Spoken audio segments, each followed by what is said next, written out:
Where do we find the rules that govern our country?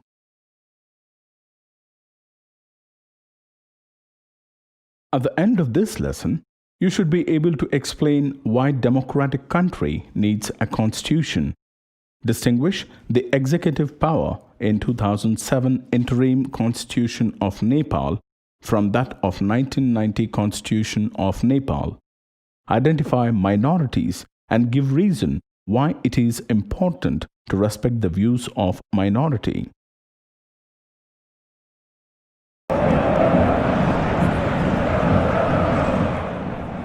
Why do you think the umpire has given the free hit for the batsman? Yes, the bowler has crossed the crease completely, which is considered as no ball. You all know the rules of cricket. Similarly, in football, the player should not touch the ball with his hand. In every game, we have some rules, and these rules help define the game and helps us distinguish one game from another. Do we have such rules in our society? Yes, like these games, a society also has constitutive rules that make it what it is and differentiate it from other kinds of societies. In large societies, in which different communities of people live together, these rules are formulated through consensus, and in modern countries, this consensus is usually available in written form. A written document in which we find such rules is called a constitution. Why do you think we need a constitution? The constitution serves several purposes. Let us look at them one by one. Constitution lays out certain ideals that form the basis of the kind of country that we as citizens aspire to live in. A constitution helps serve as a set of rules and principles that the entire population in a country can agree upon.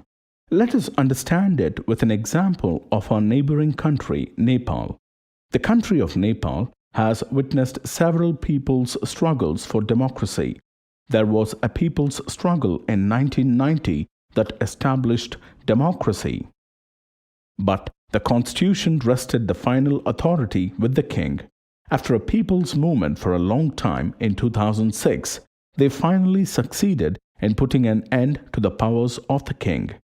They had to write a new constitution to establish Nepal as a democracy. Why do you think people did not want to obey 1990 constitution? The Nepal population did not want to continue with the previous constitution because it did not reflect the ideals of the country that the people wanted it to be. While moving from a monarchy to a democratic government, constitution plays a crucial role in laying out certain important guidelines that govern decision making. Thus, the second important purpose of a constitution is to define the nature of a country's political system. In a democracy, we choose our leaders so that they can exercise power responsibly on our behalf. But do you think that the leaders do not misuse their authority? Let us look at this classroom to get the answer. Rohan, the class monitor, does not have a good relation with his classmate Arun. Rohan always puts false complaints of making noise against Arun to the teachers.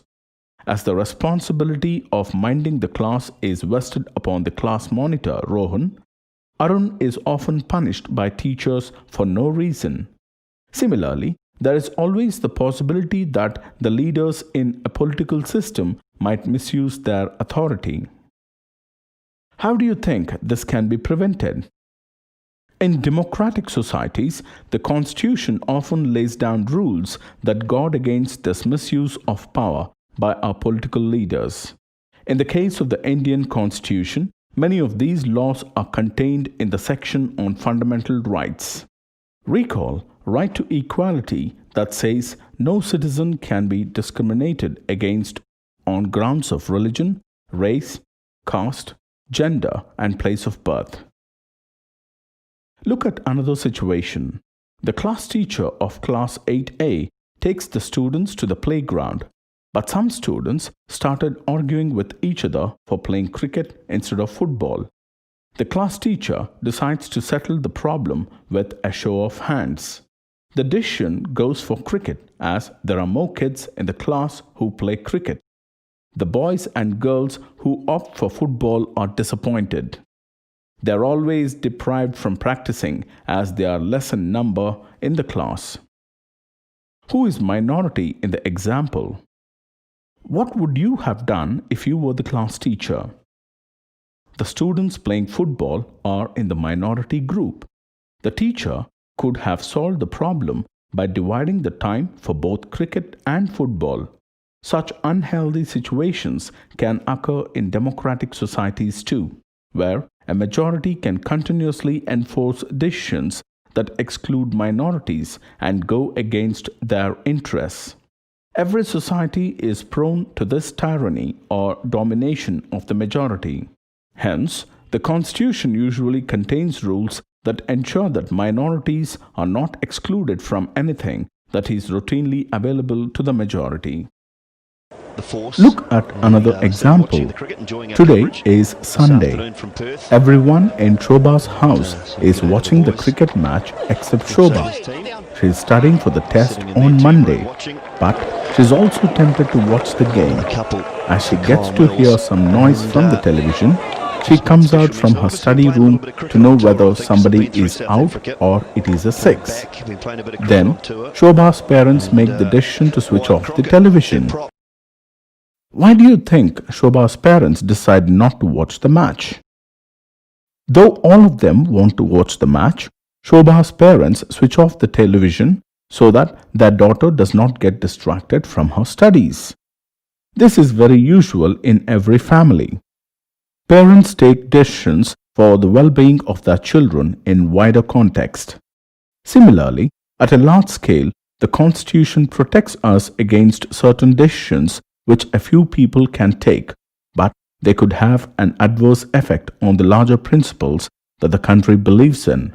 Thus, we need a constitution to save us from ourselves. A good constitution does not allow the whims of few people to change its basic structure. It does not allow for the easy overthrow of provisions that guarantee rights of citizens and protect their freedom.